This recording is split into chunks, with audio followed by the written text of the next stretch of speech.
Hey guys, good afternoon. We're live. How's everybody doing?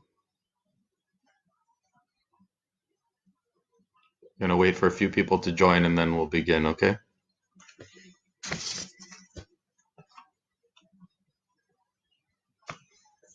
All right.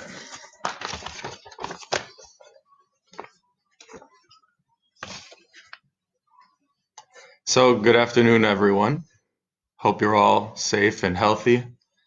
My name is Taso Pardalis and I'm a partner here at Pardalis and Novica. Before we begin, I just want to give a shout out to our amazing media team for setting this up today. This is our first Facebook Live and my first Facebook Live ever. And for those of you that might have caught it earlier, I was testing Facebook Live and I thought I tested it and shut it down, but it was on for about 3 minutes. And I was so happy with my tech savviness that I even walked away from the computer while it was on and started bragging about how, I got this and how I had it down. So I started getting texts and comments from many of you saying, hey, shut it off. So thanks, guys. It was pretty funny. So I also want to give a shout out to my partner, Joe Novica, who many of you know as Cup of Joe.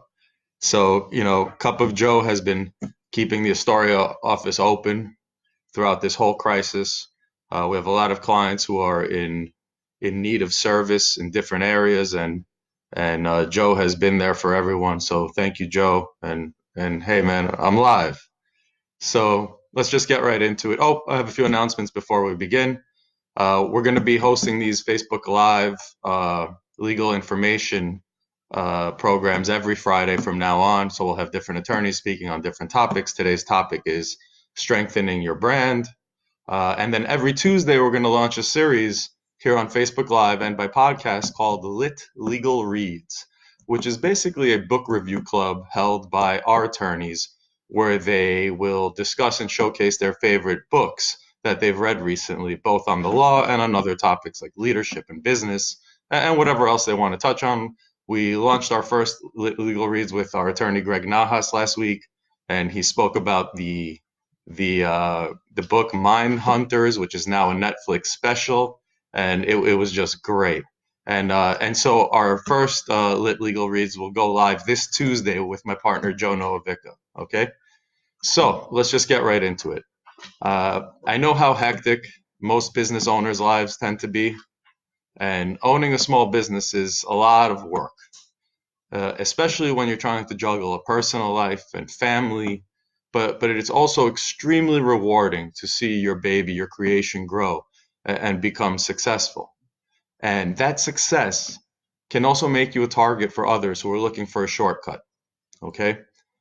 The success of your business is, of course, due to many factors, but the one factor that we're going to discuss today is the branding that goes into your business. And branding is more than just a logo. It, of course, is a logo, but it can refer to the name of your business, slogans that you might have, like America runs on Dunkin'. Hi, Teddy, who just told me hi. So I use the America runs on Dunkin' reference for you. Um, it can be the color scheme of your business. It can be your domain name. So when we think about branding, we think about the total image that your business portrays out to the public, okay? And your company's branding is usually the first thing people associate with your business. And because of this, it's one of the most important elements of your business. So many companies, especially new businesses, they tend to ignore the branding and the need for a trademark until it's too late, until they might have to change their company name. And you need to protect the brand and the company name from people looking to surf your wave of hard work into the sunset by associating with what you have built. And it's not that expensive to obtain the trademark, and it's usually well worth it as early as you can afford it. Okay. So I'll just jump right into a quick list of items that you can jot down or check off to strengthen and protect your brand. And then we can get right into the Q&A after. So I'll keep the talking short. Okay. The first is the trademark. Okay. So as far as obtaining the trademark, briefly, what is a trademark for those of you who don't know? A trademark is a word, a phrase, or a symbol or a design that identifies and distinguishes the source of goods that you offer as compared to those from another party. Okay, so think about the Apple logo on the back of your phone. That little Apple logo distinguishes the product you're buying from all the other phones out there. And everybody wants that little Apple logo on the back of their phone because they know they're getting a superior product. Okay. The second type of protection is copyright protection. Copyright protection protects published works, works of art, literary works, musical works, or works of expression. So for many of you as business owners, you can get a copyright for the content that you've written for your website, or an article you may have written for publication, or a song or a musical score, or possibly even for a design or an illustration you have created for many of those of you in the creative field. Okay. The next, we can call them 1 point, but I'll call them 2 points. The next 2 points are something that I've really been focusing in on a lot lately personally, both in my business and in the practice of law, and that is the policing of your brand. Okay. There is recent case law in this country that says that brands and companies have an active duty to monitor, police, and enforce any misappropriation, any improper use of their brand and their name and their trademark. Now, just for some of the tips today, there's two ways to go about this. The first is through some basic Google alerts. And the Google alerts are free and they're a great tool for smaller businesses that nobody ever thinks of. And what do I mean by a Google alert? You basically go on Google, okay, and you put in Google alert and it lets you set up alerts, and you can put your company name in, you can put your name in, you can put your slogan name in, and anytime that pops up anywhere on the internet, Google will send you an email with a link directly back to that site. And so you can monitor where your name is popping up. Okay, this is extremely useful not only for monitoring potential infringers. So if someone decides they're going to sell the same product as you on Amazon, it will Google alert you and you can go and stop that. But it's also good for monitoring bad press and good press and just seeing what the general reach of your brand is out on the internet. Okay, so that is free. I would recommend going and doing that immediately if you don't have it set up once we're done here. And the second is the next point is just a more sophisticated version of the free Google alert, and that is trademark monitoring. So for many larger brands, we offer a more sophisticated and expensive legal trademark monitoring service, where our attorneys will literally monitor domain filings and copyright and trademark registrations around the world, in every country, for people who are targeting your brand where you might not be operating yet. And this is something that is also very important. You really need to start policing your brand. Okay. Next, we do a lot of events at WeWork. We do about 2 or 3 a month where we give out free advice to startups and new businesses. And one of the things that I kept finding myself saying over and over and over was start small and think big.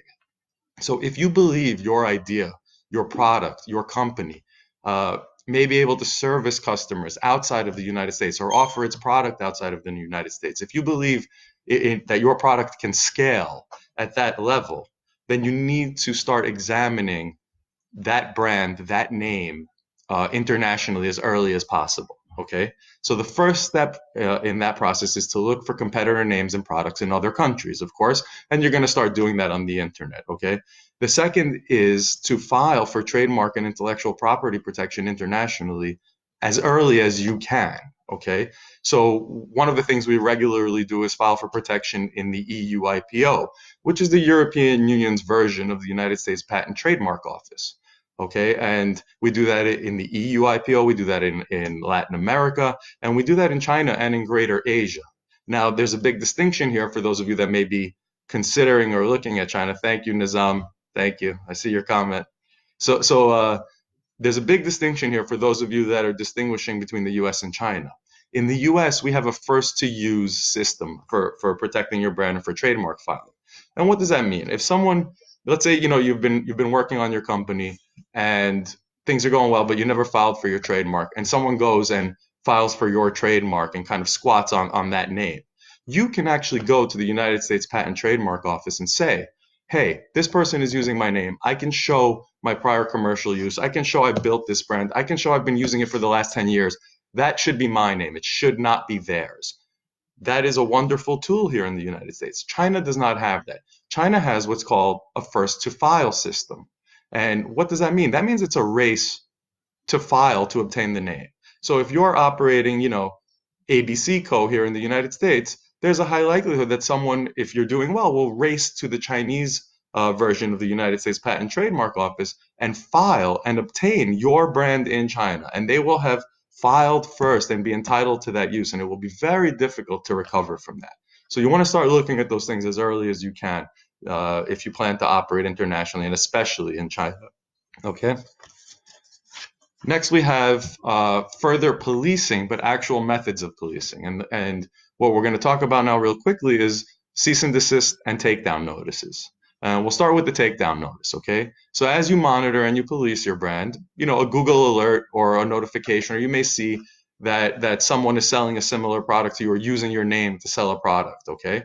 You want to make it a regular practice to sweep the internet to find infringers. And when you do, you will immediately want to send takedown notices to the sites that they are operating on. Some of them may be operating on their own websites, and we're going to talk about that with the cease and desist.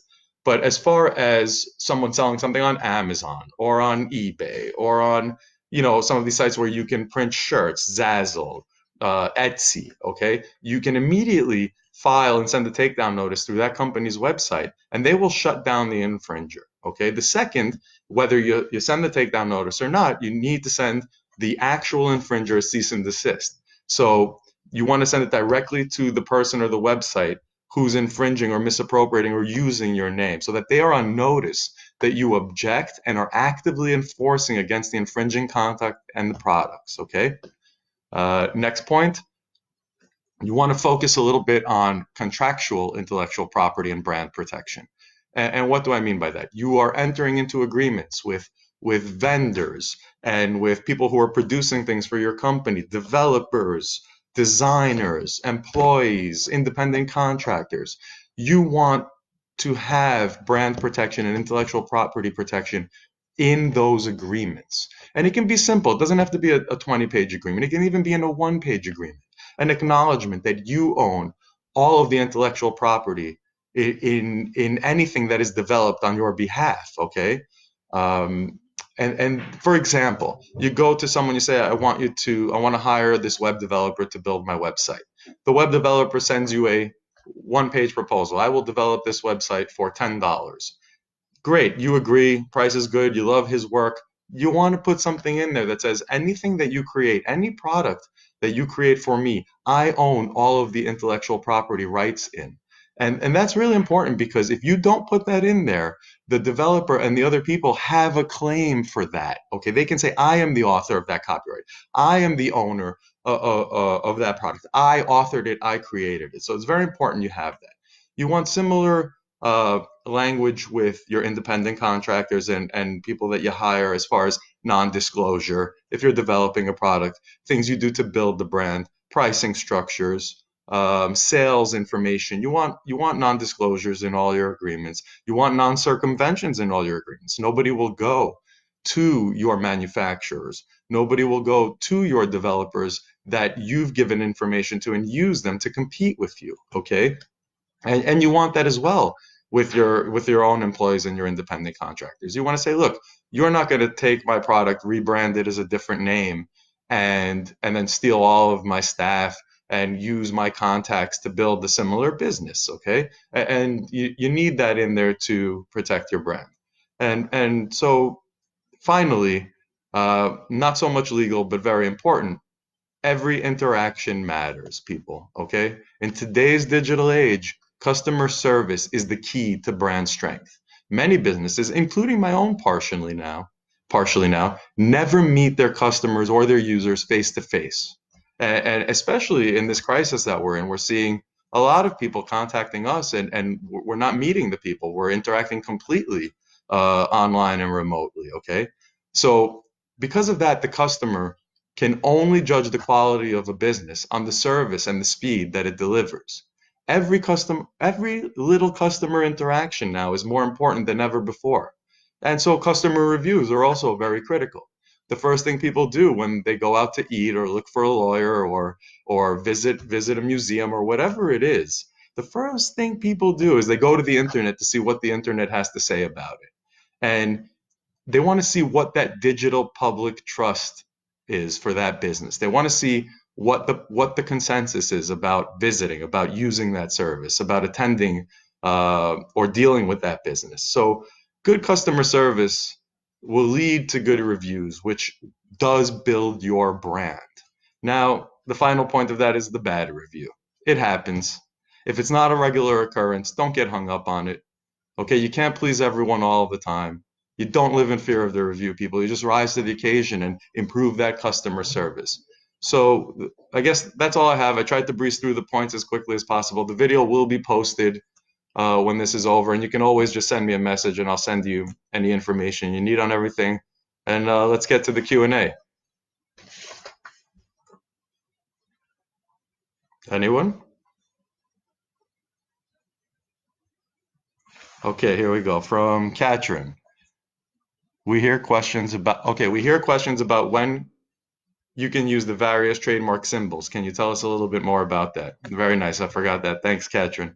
So what you see is a lot of brands have either a little TM next to it or a little R possibly in a circle. And the difference there is when you have an actual filed and registered trademark, you put that little R next to your logo so that the world is on notice that you have a registered trademark in that name. So if you have ABC Co., you will have your little ABC logo, and if you've registered that trademark and you have a registration number and a certificate from the U.S. Patent Trademark Office, you will put a little R next to that to say registered. When you see TM without the R, when you see a little TM, what that means is that the person doesn't actually have a registered trademark, or they don't know they should put the R, but that generally they don't have a registered trademark, but they want the world to know that they believe they have a trademark or a common law mark in that name. So if I never registered my brand's name, ABC Co., but I still want to protect it a little bit, I put a little TM there, and I can say, well, I was telling people that it was my trademark every time I used it, so they should know in case I have a dispute later. I hope that was helpful, Katrin. Hi, Christy.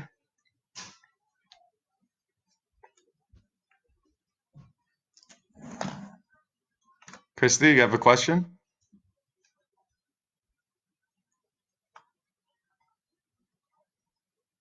Hey, Paul. Thanks, buddy.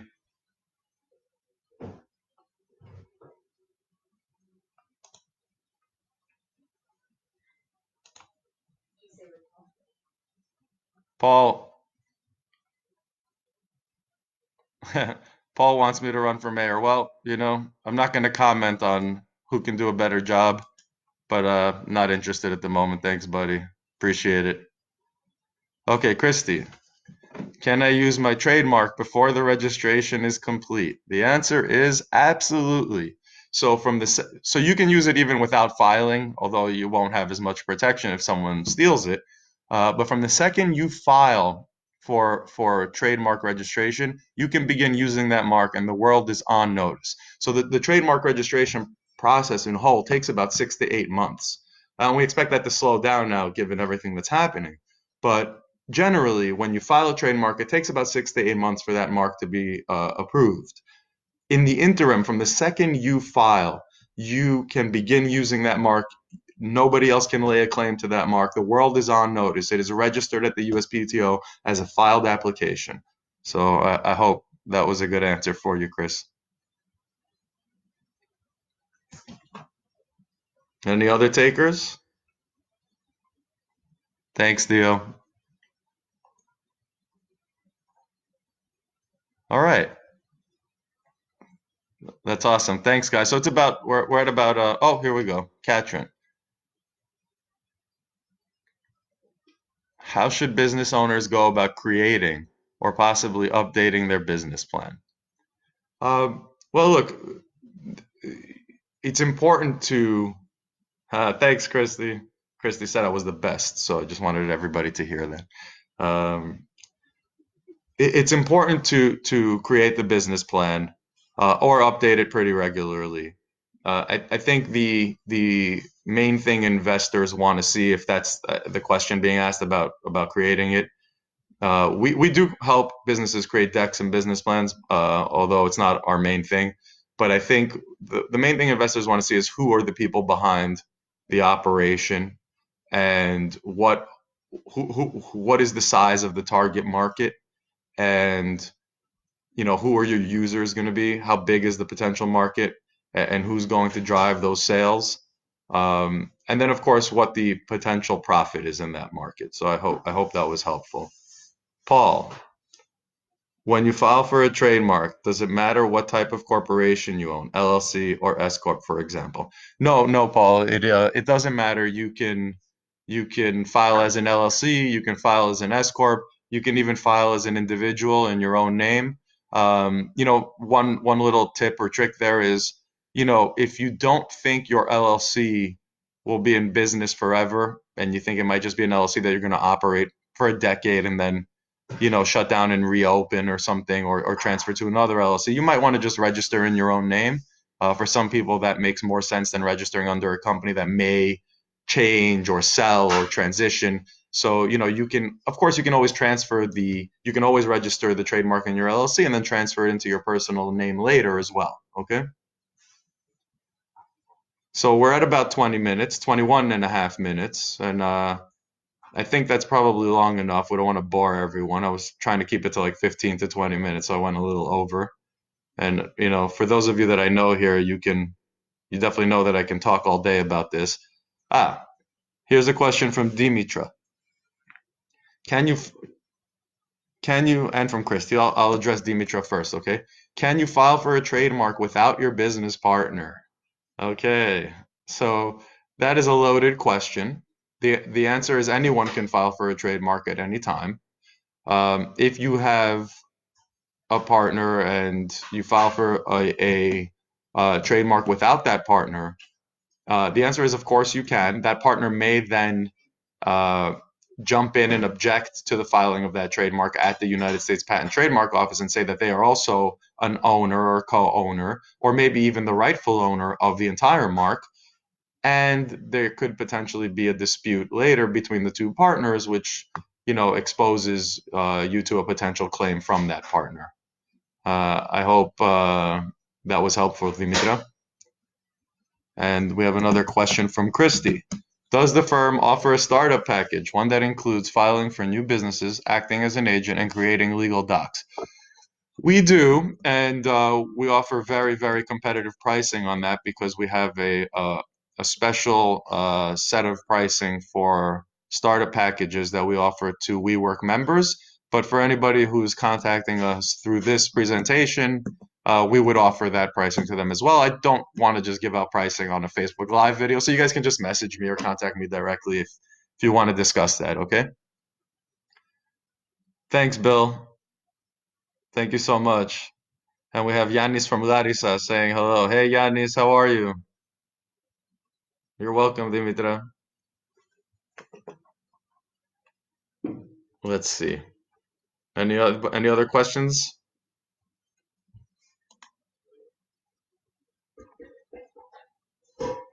Well, I hope you all stay safe, and I guess we'll wrap it up for now. But before we let go, I just want to say this one more time because there's probably some more people on now.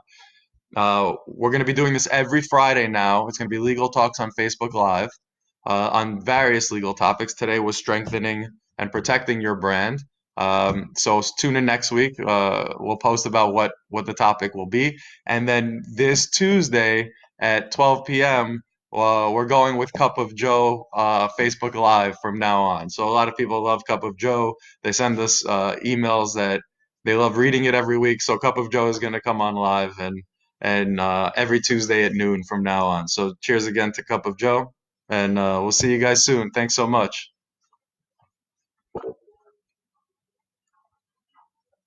Take care, guys.